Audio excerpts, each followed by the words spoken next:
Bonsoir à toutes et à tous. Tout d'abord, nos petites excuses pour ce petit quart d'heure de retard, mais il était bien de patienter un petit peu, car c'est avec fierté que nous terminons ce cycle carte blanche que nous avons attendu tellement de temps à pouvoir enfin réaliser.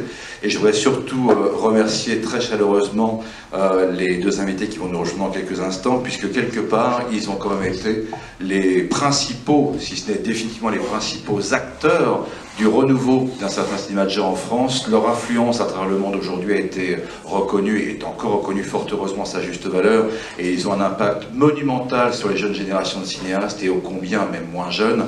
Merci d'accueillir éventuellement avec une standing ovation messieurs Jean-Pierre Jeunet et Marc Caro. Merci beaucoup.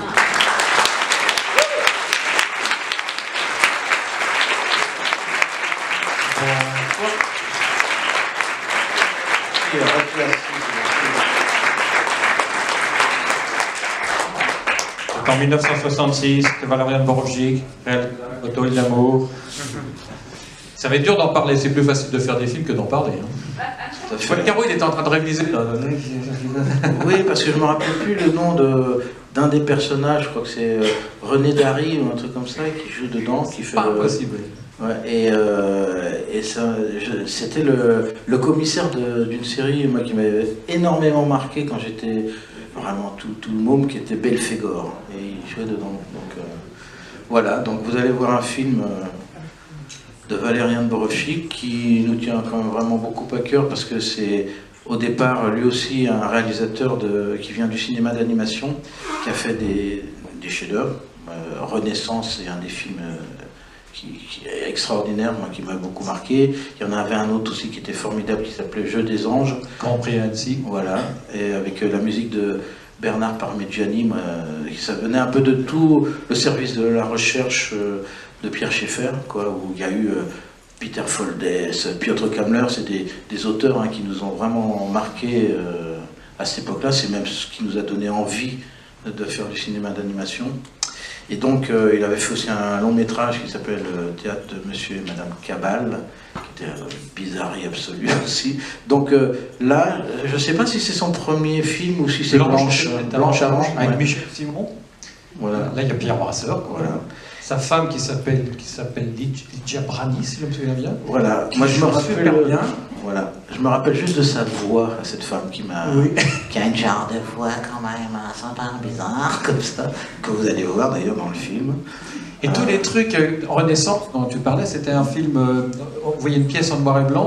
En fait, au début, c'était des débris, puis ça se reconstituait à l'envers, l'image. Voilà, et tout l'amour pour ces vieux objets, je pense que c'est pas... Ça vient aussi un peu. La boîte à capturer les mouches. Comme par hasard, dans le bouquin de la dernière rafale, il y avait une collection de crottes de nez. Dans Foutaise, il y avait des collections de sueurs, de coups de cheveux, de choses comme ça. Je pense que ça vient un peu de ce genre de cinéma. Je crois que c'est David Lynch aussi qui a une collection de chewing-gum dans un bocal. Bon, donc, non, donc c'est quand même un film en noir et blanc, qu'il faut bien l'avouer. Fait de manière très cheap, dans probablement une ruine, une zone industrielle, ça aussi, ça nous a aidé pour faire le bunker à l'époque, de penser à des films comme ça. Voilà, c'est vrai que bon, il y a des petites sources comme ça, il y a ce genre de films-là, il y a aussi le Chris Marker, bien évidemment, La Jetée.